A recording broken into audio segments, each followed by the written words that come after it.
Oh, I didn't see you there. I'm guessing you're here because you want to learn something about thumb sucking, maybe pacifiers. Let's go up to my office. I'll show you a few things. Hi, I'm Dr. Kris Hendricks, a pediatric dental specialist in the United States. I have offices in Santa Fe, New Mexico, and Los Angeles, California. Thanks for joining me today.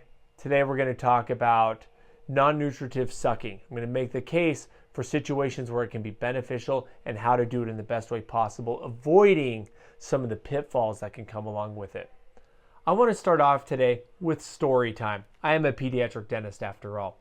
So let's start with one of my favorite stories, the Cautionary Tales of the Struwwelpeter by Heinrich Hoffmann. This is some classic German cautionary tales for children. And one of them in here is called The Story of the Thumbsucker. Okay, this is a story of a little boy named Conrad.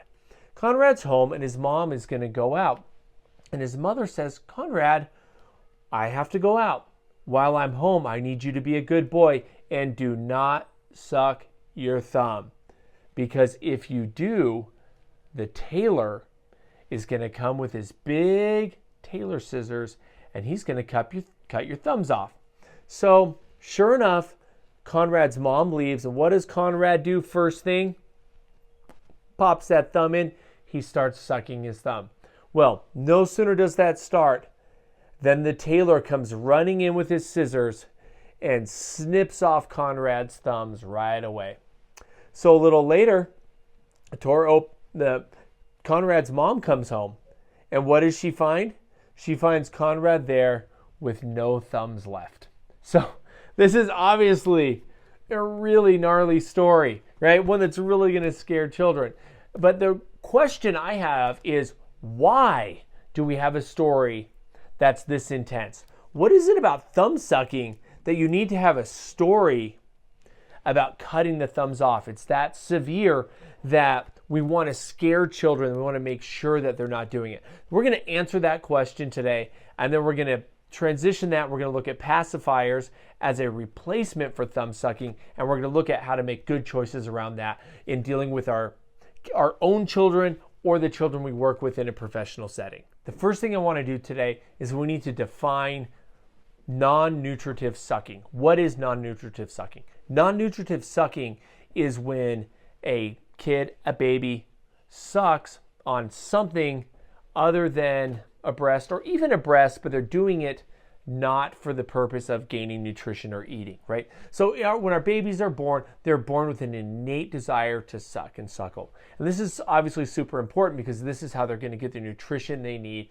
And this is their food, this is their water, this is literally everything during early life. So this is a super important characteristic. However, for a lot of kids, that desire is not met and fully satiated through just feeding alone. So you'll have kids who they'll essentially use the breast as a non-nutritive sucking device, or you'll see other kids who will bring their thumbs into their mouth, or they'll suck on something else. I mean, we even have ultrasounds that show children sucking on fingers and thumbs prenatal. So we know that this desire is there, and we know it's going to happen. The problem is sucking on something irregular shaped like a finger or thumb can affect the way our mouth grows. The next principle we need to understand after non-nutritive sucking is we need to understand a little bit about how the face grows and how the palate develops, okay? So normally, here's my little infant skull. During development, your tongue rests against the roof of your mouth, puts pressure there during swallow, and balances or counterbalances the weight and pressure of the cheek muscles compressing down and helps scaffold and develop the upper jaw. So the upper jaw is going to grow, it's going to widen and flatten, it's going to expand, in partial due to the pressure it's receiving from the tongue as it presses against the roof of the mouth during swallow and during rest. Now, when we introduce something in there, let's say we introduce a breast is going to flatten out across the roof of the mouth, and it's going to fit that space really nicely. So it's going to have a very physiologic effect. It's not that dissimilar from just the tongue alone at rest. The problem we see with this developmental pattern is when we introduce something irregular, say a finger, right, thumb, whatever.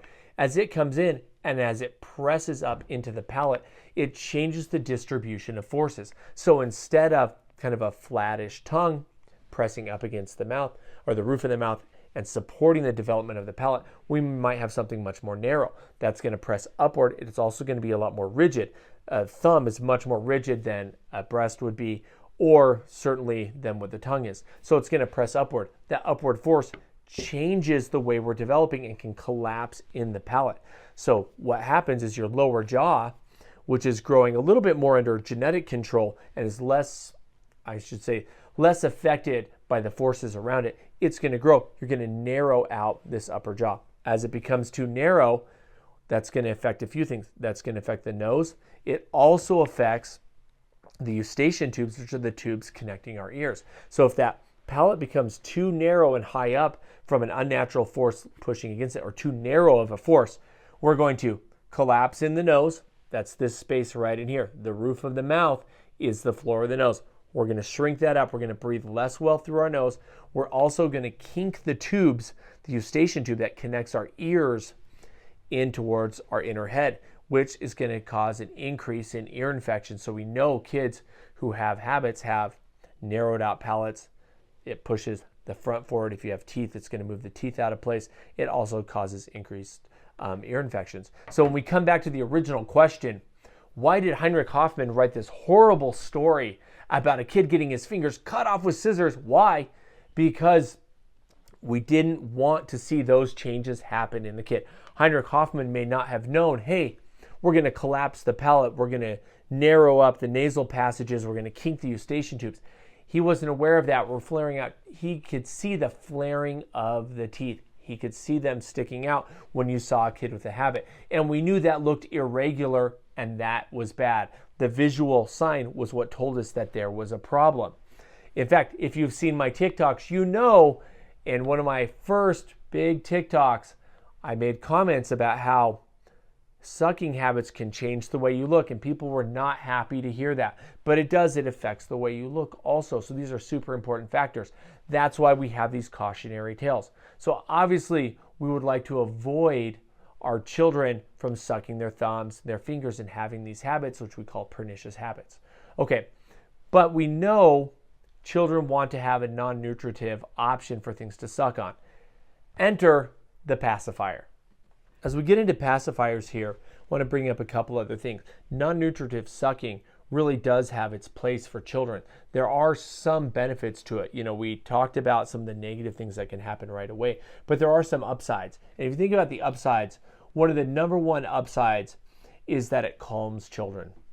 That when you meet that desire, you meet that reflex, it calms them down. In fact, 2023 out of the University of Texas, a really interesting study on the psychology of mothers, and it found that moms whose babies cried more often had significant increases in depression and anxiety and stress, okay? These are really important. Moms already have a lot to deal with. Depression, anxiety are not going to help that situation. So if we can do something to help children cry less, it can really help them, and it can help their mental health. If your mental health is better, you're going to be a better parent. So the calming effect of a non-nutritive sucking habit, be it a pacifier, a thumb, or something, can't be understated. It's actually very important. It can be super, super helpful. Another really helpful thing with a non-nutritive habit, like a pacifier, is it encourages nasal breathing. Closes the mouth, gets you breathing through your nose. Breathing through the nose is the healthiest way for any person to breathe, and this encourages that. We also have research showing that sucking on a pacifier can reduce the incidence of SIDS, that's sudden infant death syndrome. So we have children who can die for unexpected reasons. We found a decrease in that in kids who are using pacifiers. So the American Academy of Pediatrics likes pacifiers for those reasons. So those are some pretty darn good reasons to think about using a pacifier.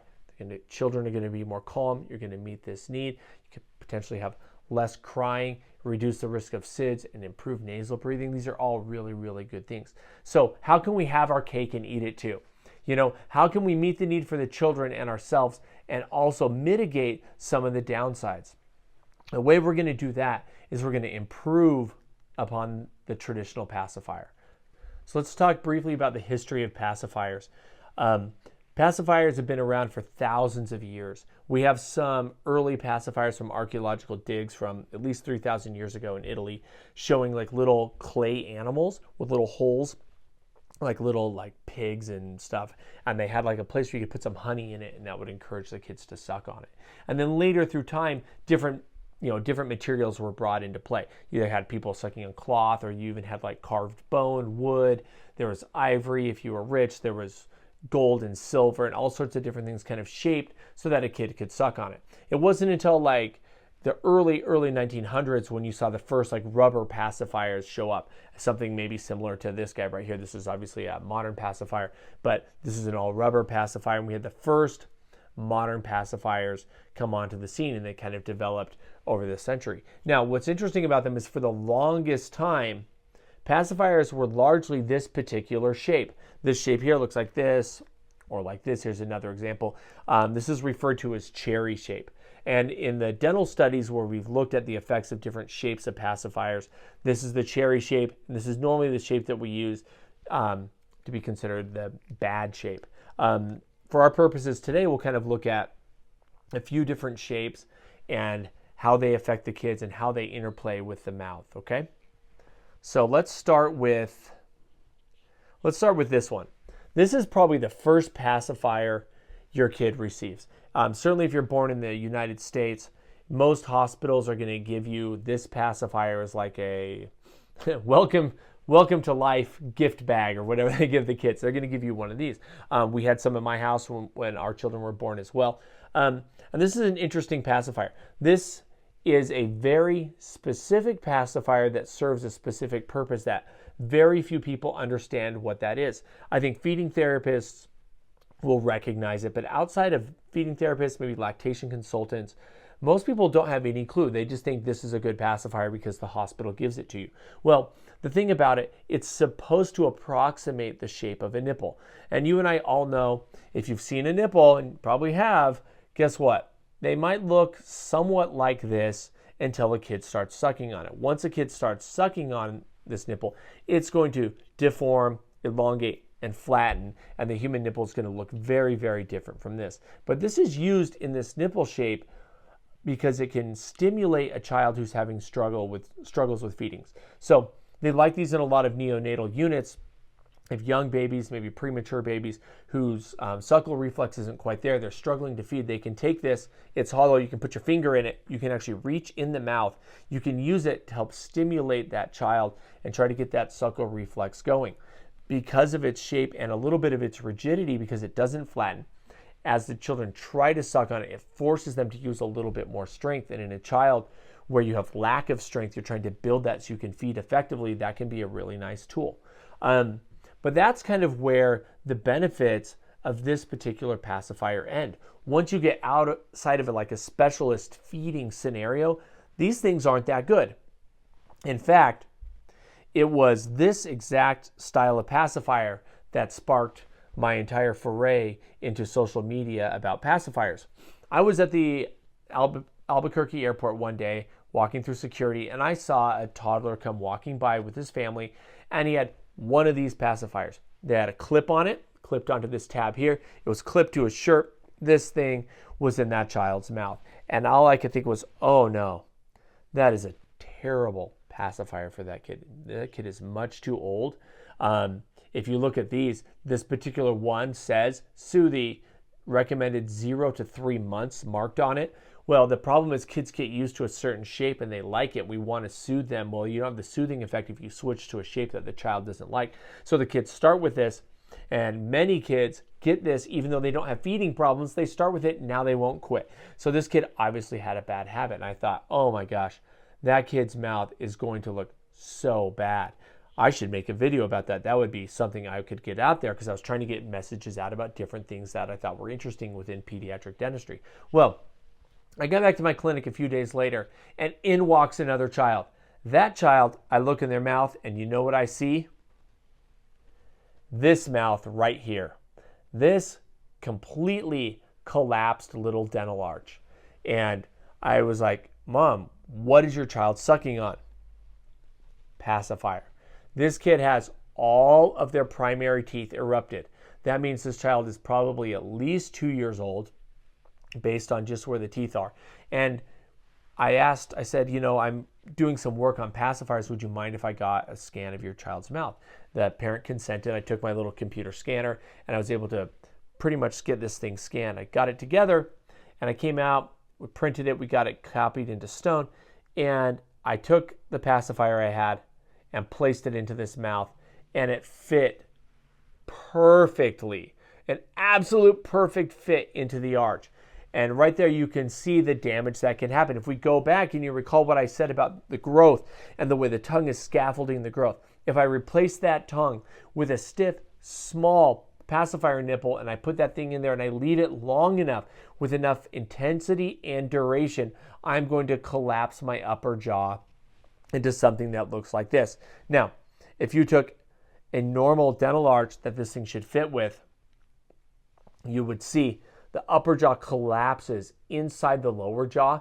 It no longer fits on the outside as it should, and it flares out the upper teeth and leaves a big gap there. So there's the visual deformity from it, but also the internal changes that happen with this.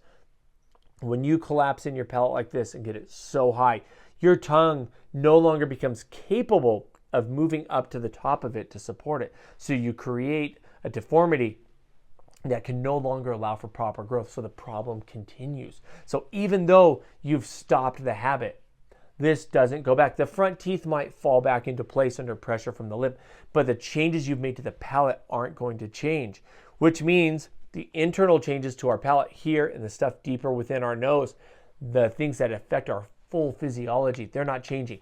Many people think, oh, I stopped the habit, the teeth stuck out. I stopped the habit, the teeth came back. My kid's fine. No, they're not. Only what you can see looks better, so you assume it's fine when it really isn't. These other style of pacifiers, so this cherry shape, we looked at this one called a soother, right? This narrow one. We know that this is no good, but we also have this cherry shape. This is pretty common. You see these everywhere.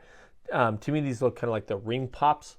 I don't know if you all had those as children, but you stick a little ring on, it's big like ball or diamond of candy. It kind of looks like that to me. These also have the potential to cause a lot of deformity to the mouth. They are not quite as stiff as this one. The difference here is that they kind of bulb out into this space. And I think the idea is that you would think, you look in the mouth, you're like, okay, so here I have I have an infant mouth right here in my hand. And I might think, okay, this infant mouth is going to fit on this and it's going to kind of fill up and fill into the space of the palate. The problem is the palate is not shaped like this. This creates a really unnatural shape. Also, as the tongue comes underneath to rest up against it, it presses the tongue low in the mouth. And as you're sucking, it builds a pattern where you're sucking and keeping the tongue too low in the mouth. And we know that the tongue needs to be resting up near the roof of the mouth. So this can affect the way that you're swallowing, which again, over time is going to affect the size, shape of the mouth and the way it's developing. So this cherry shape is really, really not good. If we want the benefits of non-nutritive sucking, we would like our kids to have a pacifier, but we really don't want to cause trouble by collapsing the internals of the nose. We don't want increased ear infections. We certainly don't want flared teeth. We don't want the other problems associated with it. Like, what can we do? Well, what we really need is we need a much better design. And if we think about the principles of orthodontics, that can really help us. So in orthodontics, we change the shape of the mouth and the position of the teeth by applying pressure through different appliances, right? Appliances, examples would be braces or an appliance. Invisalign would be an appliance. Sometimes different retainers are referred to as appliances that can snap in or glue in, and you can change them and adjust them, and it changes the size and shape of the mouth. And it does that especially well in growing kids. Those same principles need to be taken into consideration when we're talking about a pacifier. If we have a poor shape and we apply force over a poor shape, we're going to get distortion. But if we could have a better shape that more supports the natural physiology of the mouth, then we could get a better development. And that's why I'm a big fan of this particular pacifier. This is the NUK Orthodontic pacifier. And when I was a young dentist and I had my oldest son, he was born, I bought the NUK Orthodontic Pacifier from the store because it said orthodontic. And I was like, oh, orthodontics are good. That's a good thing. And, certainly in my career, orthodontics good, therefore I'm going to buy this pacifier.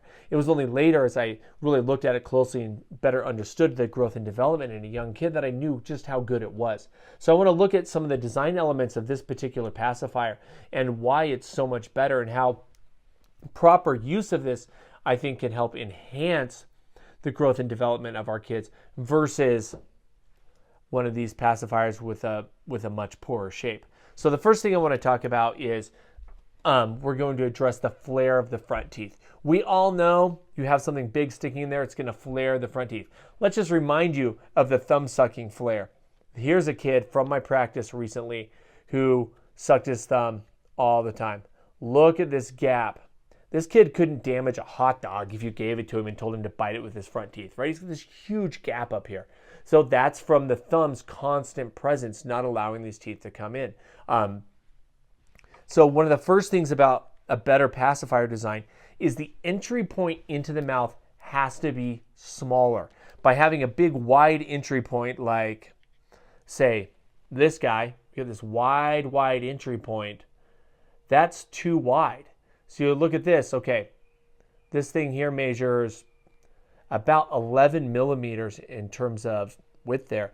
That's really, really wide. That's very similar to a young kid's thumb or finger. That's not good. That's going to flare things out. Even some of these modern pacifiers that are cherry shaped, we measured their entry points on the caliper here. We're still like 9, 10 millimeters in these gaps. That's much too big. The 9, 10 millimeter gap here is huge. Let's look at, this is obviously a much older kid who's using a thumb, but his gap created here from his habit is right about 9 millimeters. So that shows you what 9 millimeters looks like in real life. That is a big, big gap. So something that this particular NUK pacifier does that's really great is the entry point's very, very narrow. So I bring my caliper to that and I measure that thing at its narrow point. We're measuring that at 4 millimeters. So that's less than half the size of the other pacifiers. You have a very narrow entry. That is going to put less pressure on the teeth. So if you have a child with teeth, child growing teeth into their mouth who's using a pacifier, you're not going to push them outward as aggressively. You're going to put very little pressure into them. And this 4 millimeters, like the other ones too, but it's very soft, it can compress down, so potentially your spread is even less. The next thing that this pacifier does is it bends after the entry point. The portion that fits in the palate bends upward, and you get an upward bend to it, and it rounds out, so it's going to fit the natural anatomy of a dental arch really, really well. So here's a dental arch from an infant that we scanned, and if we take that and we place it over this, I can see really clearly. It's hard to show in the video. We'll try our best here, but you can see how the pacifier is going to reach right up in, it's going to rest right up in that arch, and this curvature really fits the natural anatomy of kind of a more idealized widened palate. That's excellent. The next thing that happens on here is on the underside, we have a concavity on the underside of this pacifier. It curves in, it's got a nice concave shape. That allows for the tongue to rest up there in a very natural position where it's going to feel much more like the tongue is resting against the roof of the mouth. That's really important, because if we have a big bulb, this one here, this one's very bulbous too, has a more narrow entry, but this is a different design by another company, got a big bulb. That bulb is going to press the tongue down, and it's going to encourage a low tongue posture. I don't want a low tongue posture. I want my tongue to rest up near the roof of the mouth. So this is going to allow that and encourage a much better oral posture. If we can encourage a better oral posture when it's not present, we're going to be in a better rest position. When we are using it, we're encouraging some of these habits that are really beneficial to us in terms of our long-term growth. So in conclusion here, as we wrap it up, the factors that really affect non-nutritive sucking and the negatives that come from that are going to come from frequency, duration, and type of habit, okay? We know fingers, thumbs are really bad. One, you can't take them away. You can't call the tailor and have him lop them off. But since most of us aren't going to do that, you can't take them away. That's a very hard habit to break as the kids get older. So in my opinion, pacifiers far superior for that. Pacifier can be removed when you want the child not to use it. Now, with a pacifier, you need to make sure that you're using a design that's going to be supportive of the natural growth of a child and complement it, and not disruptive the way some of these other ones might be. If you're not using a tool for a feeding purpose, this is just going to be really destructive. So we want to use a complementary shape. And then the other thing we have to understand is with duration and intensity, those are going to be factors that affect it. We need to help control the timing of when the kids use these. I tell people pacifiers are great, but they're very specific tools. Use them when you need them. If you're trying to achieve a calming effect, if you're trying to meet a need of your child, use it. But don't just use it by default. When I see older kids walking around with them clipped on their shirt, I understand, I know you don't want it to drop and fall on the ground, but it's too convenient. It's always there. I see some people and it's like they always want it in their kid's mouth. It doesn't need to be in your child's mouth all the time. Encourage it when you need it. Use them to calm. Use it to fall asleep. After the kids are asleep, if they can breathe through their nose, take it out. Take it out. Let them rest in a natural position. That's where they need to be. Use it as a tool. So don't use it all the time. That's one of the biggest mistakes I think people make. If you use something all the time, it doesn't matter how good the design is, you can still cause problems because overuse of anything is not good. Overuse of braces, not good. Overuse of anything that can change in our mouth is not going to be a healthy thing. So what we want to do is use it in an important way, in a very thoughtful way. Let's be intentional in the way we're using our pacifiers. Now, if our kid does have a non-nutritive habit that we can't break, like thumbs, fingers, whatnot, there are other avenues we can reach out for that. You know, we can always make every effort at home. The internet's full of great ideas. There's a lot of therapists who work specifically with children who can really help that. Pediatric dentists can be helpful. There's a lot of resources out there to address your kid on a specific, like one-on-one. But non-nutritive sucking can be really helpful, and it's something that your children most likely are going to want to do. So let's be intentional about it. Let's take control of the situation and let's help them and help them get their most optimal outcome, because that's all any of us really want for our children anyways, to have the best possible outcomes. Thank you guys for joining me today. Hope you learned something. Hope you had fun. Hope you got to see some of these really cool real world examples I have here. There's a lot of research on this stuff out there. If you want to dig deep, you can contact me or others, and we can help steer you towards the scientific literature that supports all the stuff I'm doing today. Thank you. Oh, that's a nice pacifier, isn't it? Oh yeah, that's nice. That's a good one.